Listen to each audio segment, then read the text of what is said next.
इस कहानी में हम एक छोटे से गांव की बच्ची की कहानी सुनते हैं जो अपने सपनों को पूरा करने के लिए कठिनाइयों का सामना करती है। एक छोटे से गांव में लक्ष्मी नाम की एक बच्ची रहती थी। वह बहुत ही संवेदनशील और सपनों की दुनिया में खोई रहने वाली थी।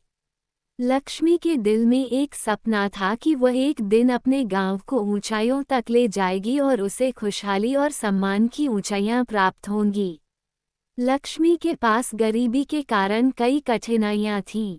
उसके परिवार को रोजगार की कमी थी और उन्हें बुनियादी आवश्यकताओं को पूरा करने के लिए संघर्ष करना पड़ता था। लेकिन लक्ष्मी नहीं हारी, वह हमेशा अपने सपनों के पीछे लगी रहती थी। उसका पहला कदम उसने शिक्षा में आगे बढ़ाकर उठाया। गांव में उसके स्कूल नहीं था, लेकिन उसने खुद को पढ़ाई के लिए समर्पित कर दिया। वह दूसरे गांव जाती और पढ़ाई के लिए पूरी मेहनत करती। संघर्ष और कठिनाइयों के बावजूद वह अपने लक्ष्य की ओर बढ़ रही थी।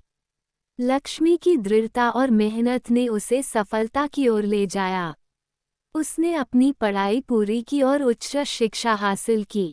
जब वह वापस अपने गांव लौटी तो उसने गांव के लिए प्राइवेट स्कूल शुरू किया। वह हर बच्चे को शिक्षित करना चाहती थी। उसका पढ़ाने का तरीका बेहद अनोखा था, जिसके कारण वहां के बच्चे बुद्धिमान बनने लगे। लक्ष्मी के संघर्ष और प्रगति की कथा गांव के लोगों को प्रेरित करने लगी। वह उनकी आदर्श बन गई और उन्होंने भी अपने सपनों की पूर्ति के लिए मेहनत करना शुरू कर दिया। इस तरह लक्ष्मी ने अपने गांव को ऊंचाइयों तक ले जाने में सहायता की और लोगों को सामरिक, आर्थिक और सामाजिक रूप से सशक्त बनाया।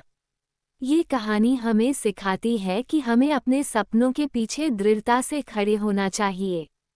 कठिनाइयों के बावजूद हमें अपनी मेहनत और समर्पण बनाए रखने की आवश्यकता होती है। जब हम अपने सपनों के प्रति विश्वास रखते हैं और मेहनत करते हैं, तो हम आपातकाल में भी सफलता की ओर बढ़ सकते हैं। दोस्तों, हमारे चैनल को लाइक और सब्सक्राइब करने के लिए आपका बहुत बहुत धन्यवाद।